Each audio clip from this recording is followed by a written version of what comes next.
Hello, this is Jeff from the future. This episode was recorded in 2020 as part of an original attempt at a music review podcast.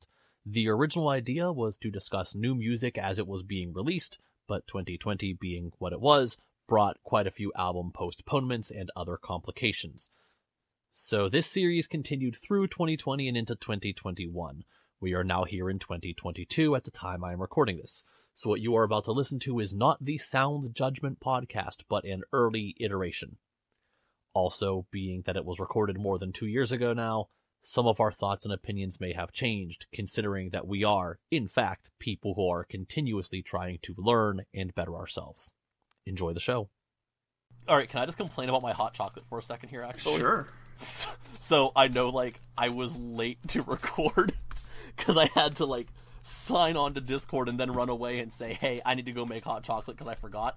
I'm just now drinking it, and we've been doing this for almost an hour because I am a pansy, and I don't like my food or my drinks too hot or too cold. Everything is best closer to room temperature than you probably expect. So despite what some people would say, pizza is not best, straight out of the oven, or if they bring it to you in one of those, heated bag pack things to keep it, piping hot. No. If you do that, it needs to sit on the counter for 10 minutes before you touch it. That's when pizza's best. Also, microwave your ice cream.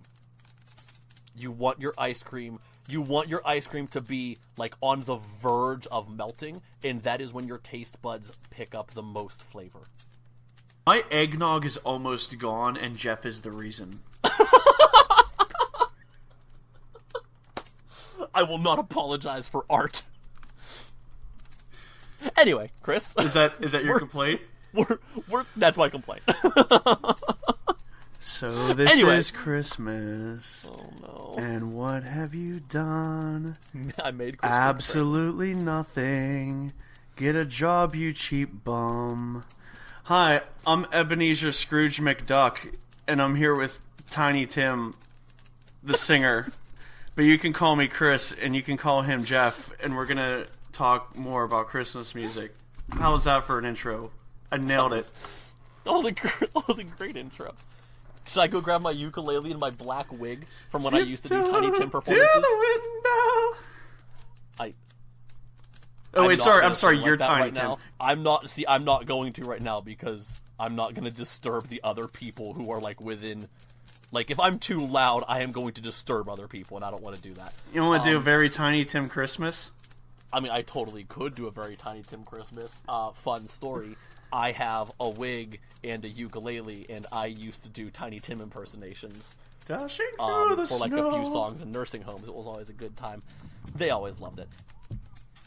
Anyway, unfortunately, Tiny Tim did not release a full Christmas album. That's a real shame. He really should have.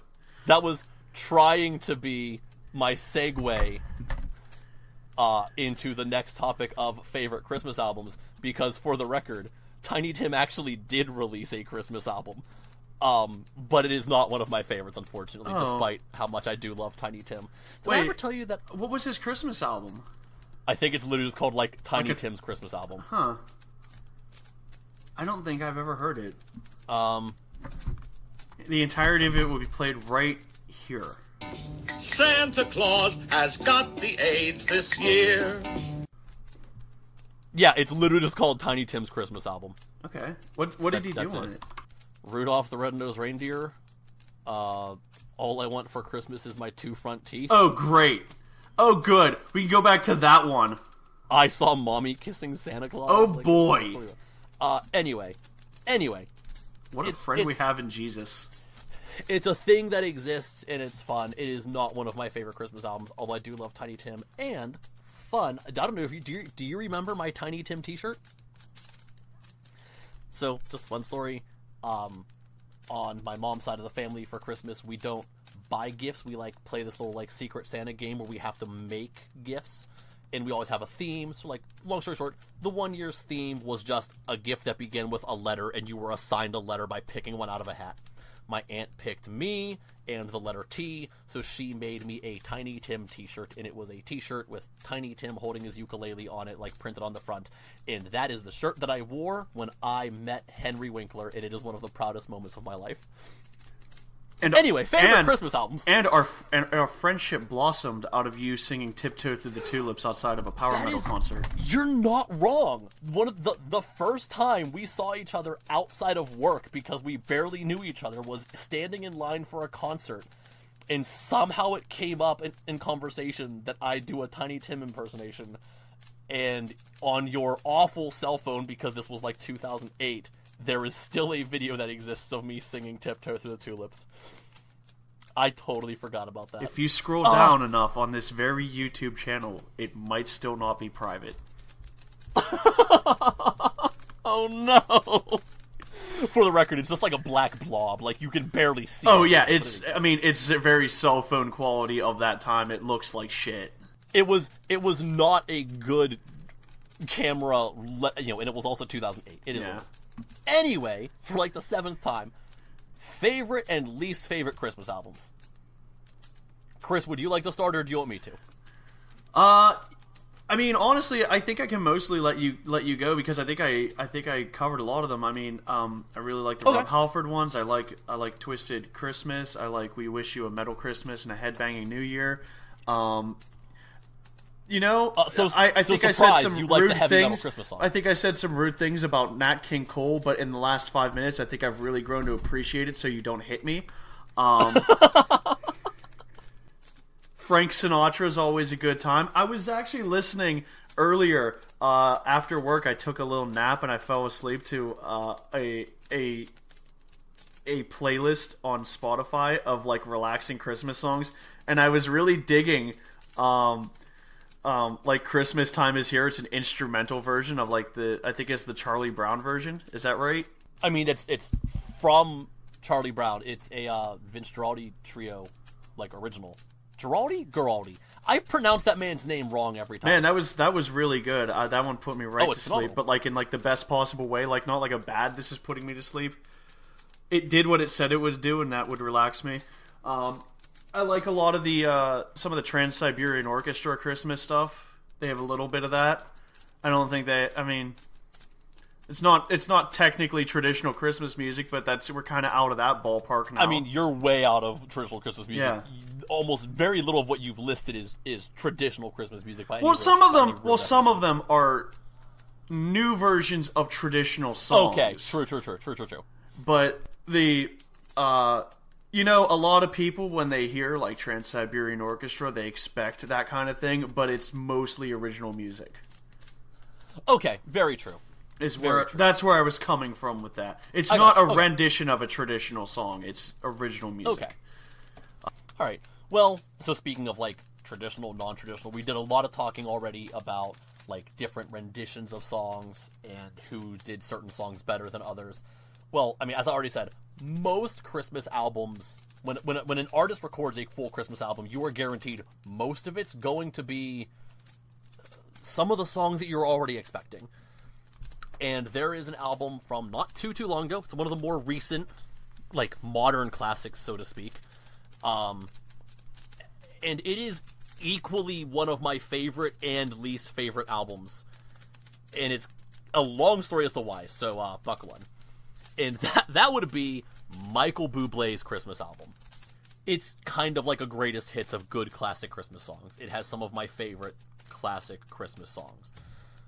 The problem is that even though I love it and I listen to it constantly, it's kind of boring.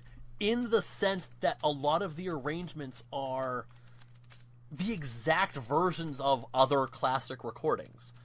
Like the worst offender, at least I think, is the way Michael Bublé sings Jingle Bells. It is literally just the way Bing Crosby and the Andrews Sisters did it. Even straight down to it replaces it replaces the piano, this like frantic sounding piano with just like a walking bass, but otherwise like Bing is doing like, or not Bing, Michael is doing Bing like vocal inflections, and the Andrews Sisters are replaced with, I believe they're called the Papini Sisters, and I don't see their name written down. I apologize, because they're fantastic, but they're doing the exact same vocal harmonies the Andrews Sisters did, except the ending hook of each line they kind of changed up a little bit. But it's like, it's the same recording, basically. It is effectively the same, and it's so frustrating to me, because there was so much potential. So, like, ultimately, like, the reason I love Michael Bublé, because I love Michael Bublé, is because so often the arrangements done for him are so cool and so new and original. And, I mean, obviously he has a great voice, and he's a great performer, and he just brings these fun new arrangements to life. But then just another song on his Christmas album that really frustrates me is White Christmas. Because it uses the arrangement of White Christmas. The one by the Drifters. The one that goes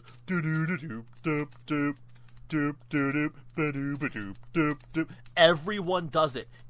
Leave it alone. The Drifters did that arrangement and they perfected it. Stop. Just stop. Imagine Dragons, like within the past week, released a version of White Christmas. And I go on YouTube and I look it up, and before I even hit play, I said, I swear to God, these guys have to have something redeeming to them, because otherwise they really don't. They need to be able to do something right. Please tell me they did something interesting to White Christmas. And then I heard, doo-doo-doo-doo-doo-doo, and I just, like, I'm so pissed. Is that end rant? Do you want me to keep talking about Michael Bublé? Because I can. I want you to go until everything you've said is out. But I do want to say, I'm going to let you continue. But I think you really nailed something in there for me. What? And that is the fact that I think that a lot of the reason that I have a hard time picking like I especially like this version that's not like a heavy metal version, is that a lot of the times, because I don't listen to mountains of Christmas music like you do. Like you, I know that if you hear someone's put out a Christmas album, you got to go check it out, almost regardless of who it is. I have on last count, by the end of last year, I was over 250 Christmas albums. Incredible.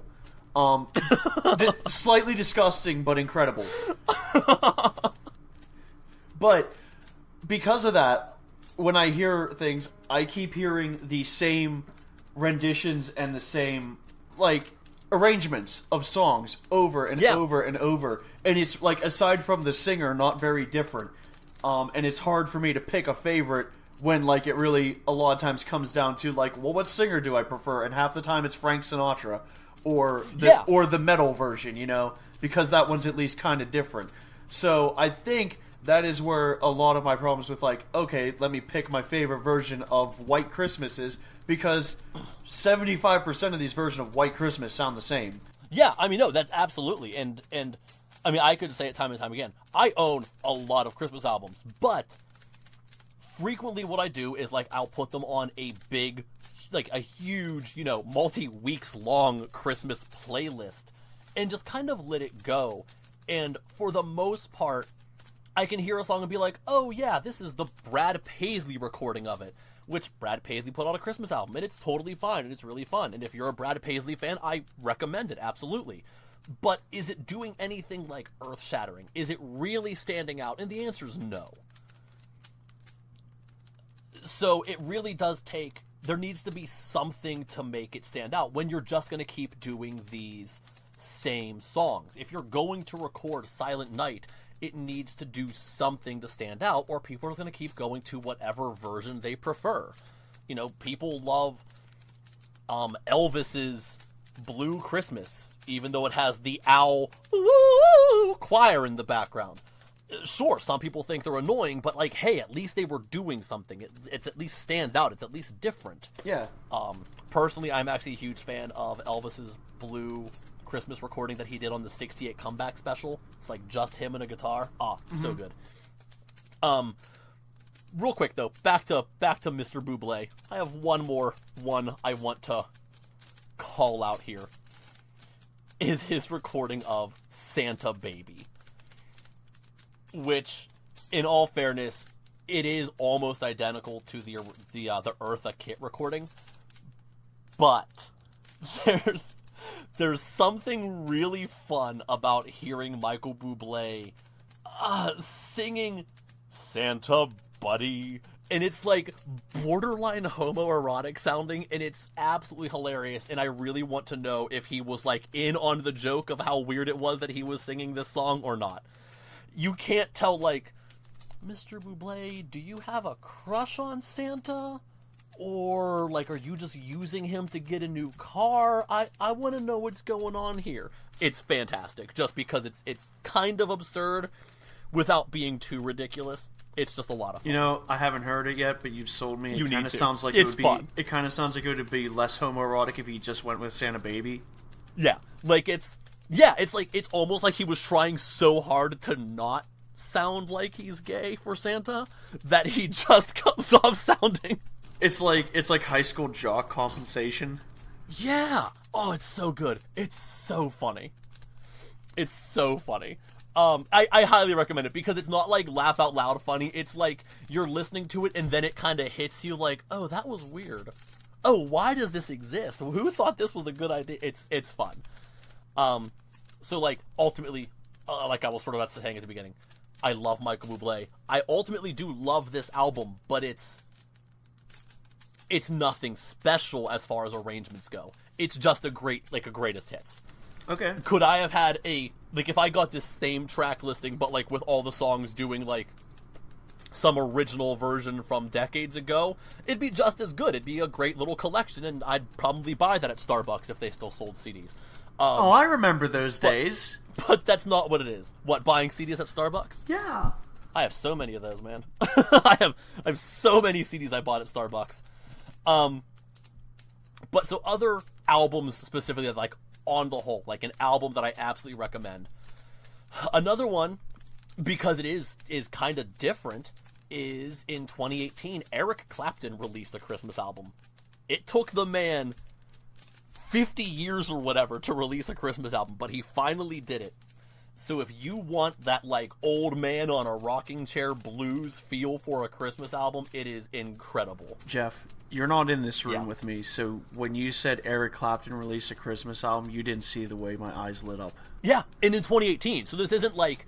It's recent, yeah. This isn't like coked out Eric Clapton. This is like old man rocking chair Eric Clapton. Like he's sitting there with his Stratocaster, you know, singing Lonesome Christmas Blues. Like it's phenomenal. If you had been in this room, you would have seen the very eyes that you saw in that video where the kid opens up the N64.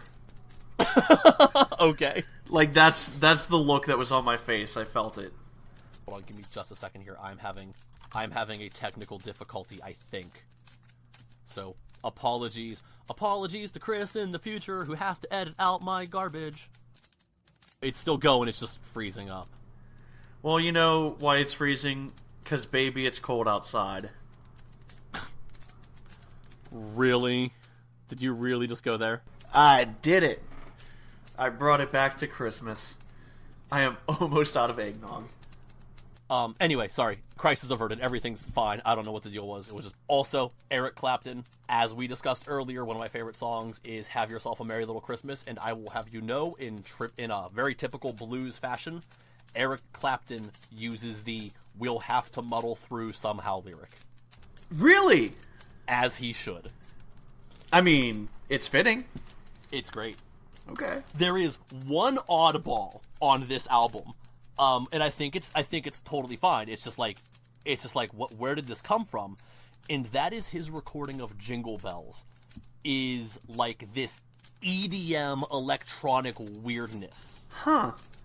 Now, in all fairness, he did it because he had a lot of respect for and I think got to know the DJ Avicii, who had a guy who had drug problems, and I believe Avicii even went through Eric Clapton's Crossroads rehab center. Ultimately, Avicii passed away, I believe, of drug complications, if I remember correctly. And Eric Clapton did this recording of Jingle Bells kind of in that style as a tribute to him, which is strangely out of character, but I think also just really kind of cool. Well, you know what? At least you explained it before I heard it, because I probably would have thought that was really fucking weird. If you listen to it and it begins with this weird electric beat and you're going Eric Clapton, you're supposed to be an old man with a guitar, what are you doing? That's why. And it's really bizarre, but it's kind of cool. Why did we go from acoustic guitar to drop the bass? Well, not all of it's acoustic guitar. There's a good bit of electric guitar, but yeah, it's bizarre. Right. It's bizarre, but it's cool, and I appreciate what it exists for. Yeah.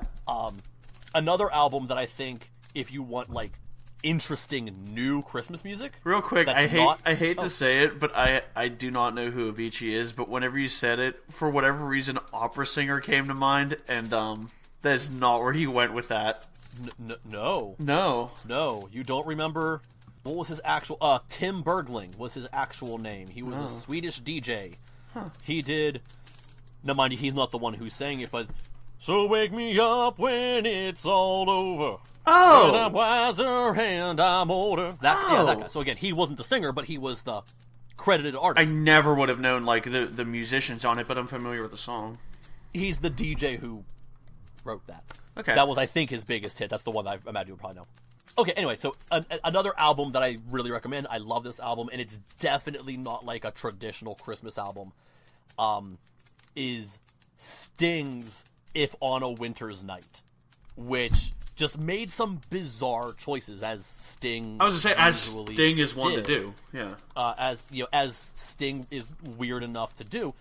So, like, there is a poem by Robert Louis Stevenson called "Christmas at Sea." They turned it into a song. They set music to it. They used a traditional German poem from the 1500s. It's translated to "Lo, how Aurora are blooming," which, again, they turned that into a song. The Cherry Tree Carol, which you might recognize, some people record it as under the title "When Joseph Was an Old Man." Okay. I don't know that I don't know if you know it. Okay. But Sting did a version of that under the name the Cherry Tree Carol.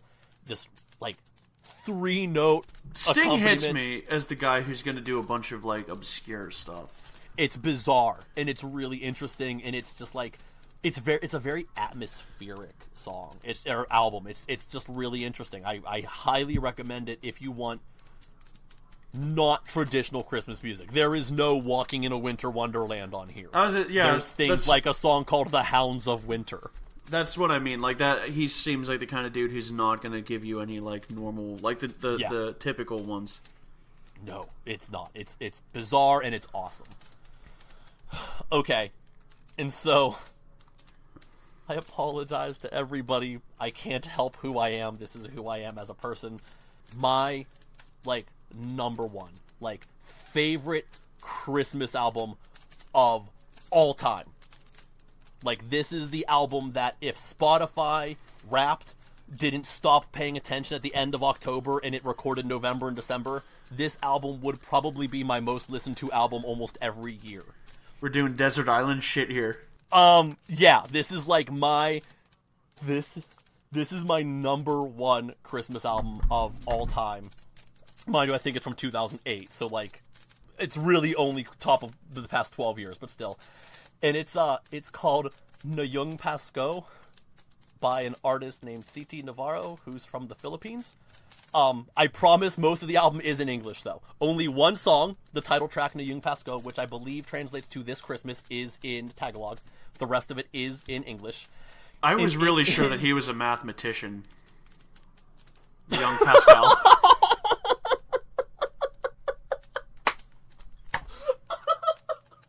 No, not him.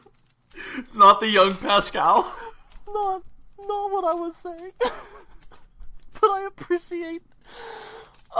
appreciate how off guard you caught me there. No, it is Tagalog for This Christmas. It is by a Filipino, mostly bossa nova and pop singer named C.T. Navarro, who just performs under the name C.T. As a big fan of bossa nova music, despite the fact that I don't speak Portuguese, and since she also periodically and frequently sings in Tagalog, another language I don't speak, I can't help it. I am who I am. It is my favorite album is my favorite Christmas album of all time. Absolutely incredible. I'll have to check that one out. It's so good, and I honestly guarantee you would listen to it and be like, Jeff, this is the most boring thing I've ever heard in my life. Because, now, I hate the fact I'm going to say this about, like, one of my favorite genres of music, but when most people think of elevator music, what they're picturing is based on bossa nova music. Like, it is a subgenre of jazz that was based on, like, the Brazilian samba and, like, really mellowed out, that is frequently emulated to make basically, like, on-hold music. Mind you, true bossa nova music is much more interesting, but when you listen to it at first listen, it's like... So what you're saying is if I call up the Microsoft helpline, I'll hear this album. Not exactly, but I think you'd get what I mean. Right. Well, at least it sounds like it'll be relaxing and put me to sleep, and maybe not a bad way. Yeah, that's possible. I mean, that's what you're into. I mean, mind you, it's an album that I listen to just constantly, but whatever.